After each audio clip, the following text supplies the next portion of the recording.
Hi guys, welcome back to my channel. I just actually finished doing this live session with Britta from Wildling Beauty about 101 Gua Sha, and I was so inspired to share kind of my learnings with you guys because I have been doing Gua Sha for a while now. I just think it's such an amazing way to just get familiar with your face, start working your muscles, relieving a lot of tension that we have in our faces and our necks that we don't even know. A lot of these fine lines here and here and here are all connected. So when a lot of people have tension on their shoulders and their necks, this is the result. It's for me very empowering to know that I do have control on kind of premature aging and to make sure that I do the proper maintenance for my skin. So let me share with you what I've learned from one student to another. Gua Sha 101. Yes. So I got this. Have you ever had a dream that you had? Okay, Gua Sha 101.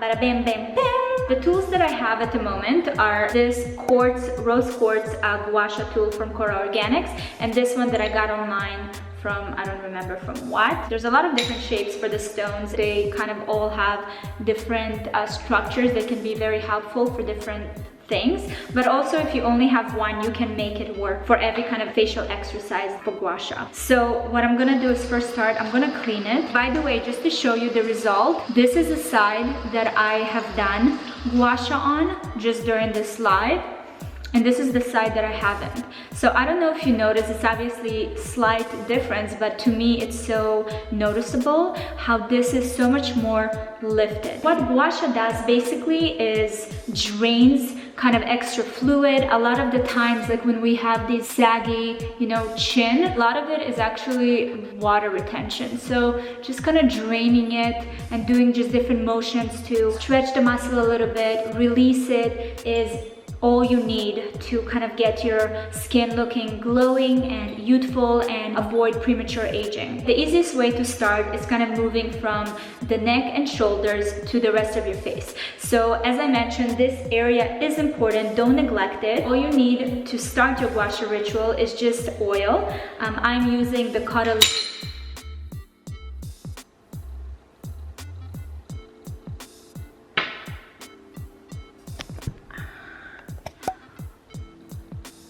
Oh no, she didn't. Why is this happening right now? Be very careful. If you do get Gua Sha that's a natural stone, they break so easily. This is number 3 Gua Sha stone, that is RIP.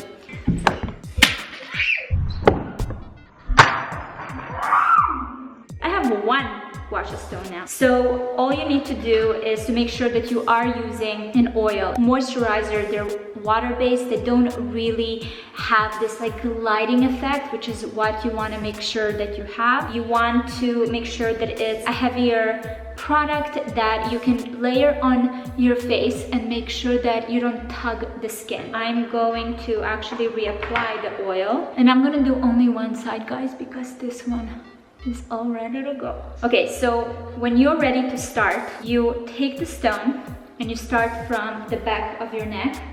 You really want to make sure that you are relieving the tension and the pressure. This feels so good. I feel like at the end of every day, this is something everyone should do. So just like when you go and get a massage, you can kind of choose the kind of pressure you want to apply on it.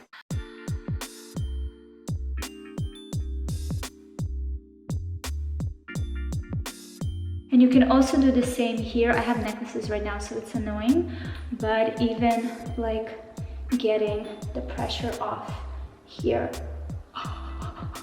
This is so good. Once you are done with the back of your neck, you come to the front and you kind of do the same thing. Here, actually, the pressure for me goes more lighter. I, again, don't want to tug the skin. This is an area that is pretty sensitive. I mean, this is kind of the first place you see aging. What I like to do is just kind of go a little more gentle. So this motion, when you go up, it's for lifting, and then if you want to go down, that's for draining. Each movement should be repeated between 5 to 10 times based on what Britta recommends. One of my favorite movements and something that I see a huge difference right after I do it is the jaw definition. So for me with this Cora heart, we have this kind of V shape here, which fits perfectly into this area. But if you have a stone that's more like the original shape it was, basically what you're gonna do is use this area here and then do it here. So the number one mistake that I've been doing is, there are two mistakes that I was doing. I was applying too much pressure, and then I would also hold it not properly. So the proper way to make the stone work to your benefit is to actually have it almost flat against your face. So I actually used to do it like this, and it's supposed to be done like this. The pressure can kind of be a little bit more than you will apply on the rest of your face. So I get redder as soon as my face gets touched, so I'm not a good example, but for any of you who is not as sensitive and fair as me, if you do get red from it, it means that there's too much pressure. You went too hard. Once we're done here, we're gonna move to kind of this area. So something that I like to do as well, this is also a perfect kind of way to define this area, the cheekbone, is I use this V and I start from here and go up. Britta also mentioned that you want to kind of hold your skin because you don't want that pulling effect. So you can use your fingers to help and kind of create that stretch without it tugging on your skin. If you, again, don't have the V in your stone, what is also super easy to do to define a cheekbone is to take a flat one. Once you figure out where is your cheekbone on your face, you basically do this. That way you kind of drain this area, stretch it, and this gets more noticeable and defined. We're gonna start getting into the eye area, and this is the most sensitive and thin area for us, so we want to make sure that we are very mindful and very gentle. From what I understood, the pressure that you want to apply on it is kind of more of the pressure of the stone rather than anything more aggressive than that. So it's really kind of more of gliding it across. This will help with the lift.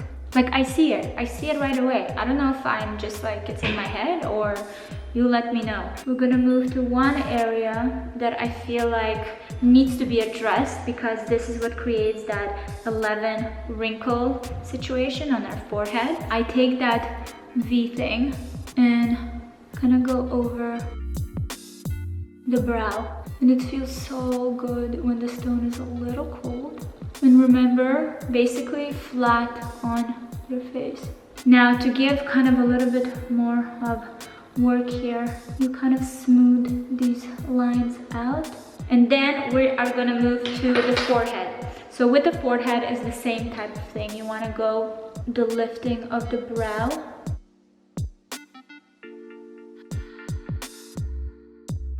I don't know, I see the difference. A few questions that I feel like popped on my IG live was that, first of all, how do you clean the Gua Sha stone? All you need is soap and water, very easy, and you just kind of let it dry. To make sure that it actually doesn't fall and slip off your hand when you wash it, do put it in like a cloth or something that is better for grip. You want to avoid this. And then another question was, at what point do I use it on? So I actually use, on my nighttime routine, my night oil goes last. So I'll use the Gua Sha then. Some people like to do it separately, so they'll kind of wash their face, put some mist on their face, then put oil, and then do the Gua Sha ritual. And then if the oil is not too heavy, you can put the rest of your skincare. But I find that, I don't know, for me it doesn't make sense to put products on top of oil. I like to kind of do the opposite, do my routine, which doesn't consist of a lot of things, and then just finish it with oil and do the massage. Let me know if you have any other questions. I'm